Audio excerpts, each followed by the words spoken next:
What's going on, guys? Welcome back to the channel. Welcome back to the vlog. Today we're going to be talking about my 2011 Kia Optima SX. This car has been in the family for a very long time. I know it very well. I personally have owned it for at least a year, I believe. But I want to talk about the issues that I've had with this car and the issues that I haven't had. Is it reliable? Is it not? The car currently sits at 202,000 miles, almost 203,000 miles. So the car has definitely ran its course, but let's talk about its reliability. Is it there? Is it not? The car currently has 202, almost 203,000 miles. So we've definitely driven this car, and at least I definitely have put it through its paces.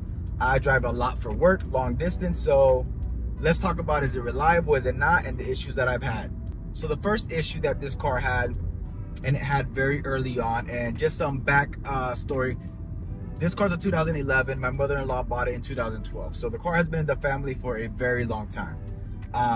Early on, the car had a lot of engine issues to the point where they had to take it into Kia. Kia did a whole recall on it, and they did a full engine rebuild on the car. The reason for the rebuild was the turbo was causing issues, malfunctions, to the point where it really damaged the motor. First, they changed out the turbo, put a new one in, and it ran good for, I think, maybe a couple months. After that, it started having issues again. So then they had to do a full engine rebuild on the car not having 30,000 miles.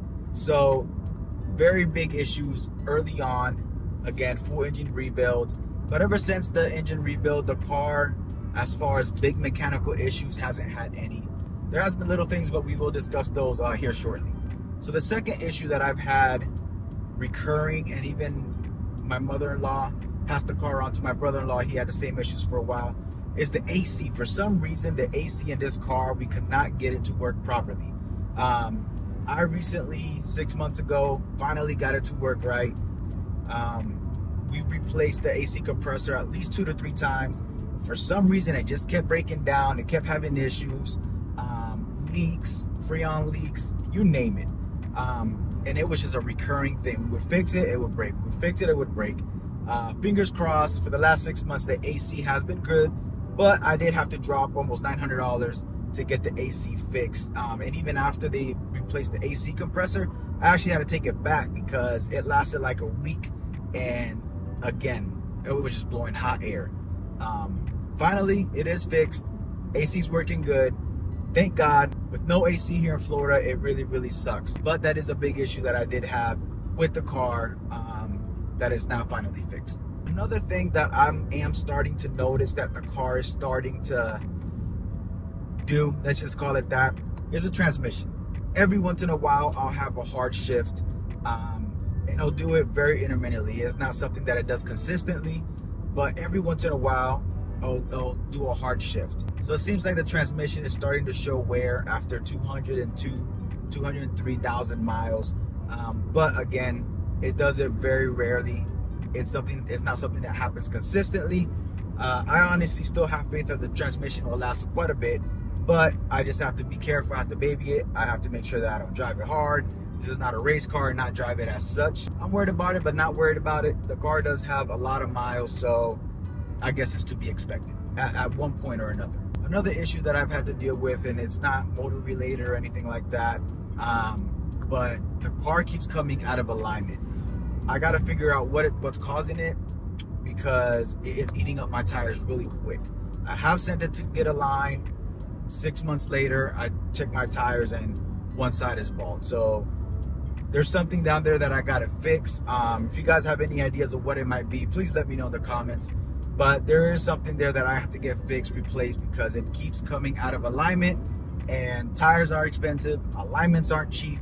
I gotta get that resolved ASAP. I just put new tires on the car again a month and a half ago.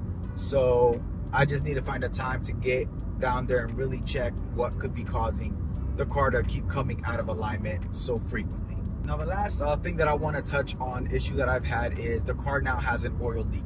It's nothing crazy, very small oil leak, but it does have a small oil leak. It is something that I'm gonna get fixed soon. It's not something that is of great concern. I checked the oil frequently, but it did develop an oil leak as of 3 or 4 months ago. Again, it's to be expected with a car that has so many miles.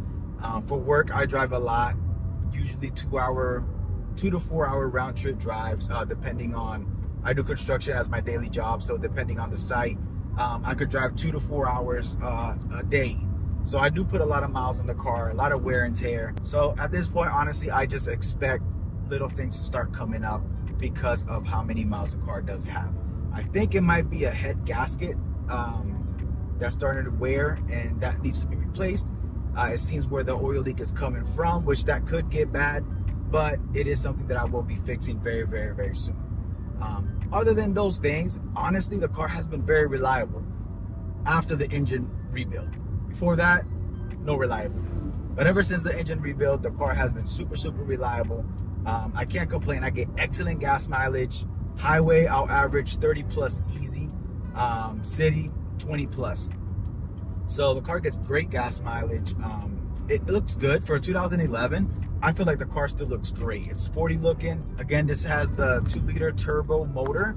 So it has 274 horsepower. So it's actually really fun to drive. It's not a race car by any means of the word, but it's still fun to drive as a daily driver, on top of the fact of getting great gas mileage. And I wanted to make this video for anyone out there that is looking to get a Kia Optima.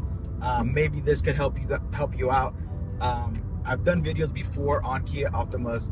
My wife owned a 2012 EX, which is the naturally aspirated. It's 2012, 2013, and that video is my most viewed video. So a lot of people are interested in the Kia Optima. So I said to myself, let me make a video sharing what issues I've had with the car, what issues I haven't had. Is it reliable? Is it not?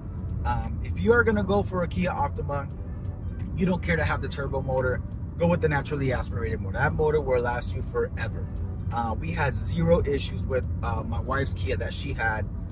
Again, that one had the 2.4 liter naturally aspirated, non-turbo, and we had 0 issues with that car. Not one thing wrong with it. We drove it from Florida to Texas and back, no issues. So if you don't care to have that extra speed, the extra looks, because it does, the SX does have the body changes a little bit. It's a bit sportier looking. If you don't care for all that, go with the naturally aspirated motor. You won't regret it. But again, guys, just a quick video on my 2011 Kia Optima SX. I hope you guys enjoyed it. I hope it helped you out. If it did, please let me know in the comments. Thank you guys for watching. Thank you guys for tuning back in. I'll catch you guys on the next one. Don't forget, be great.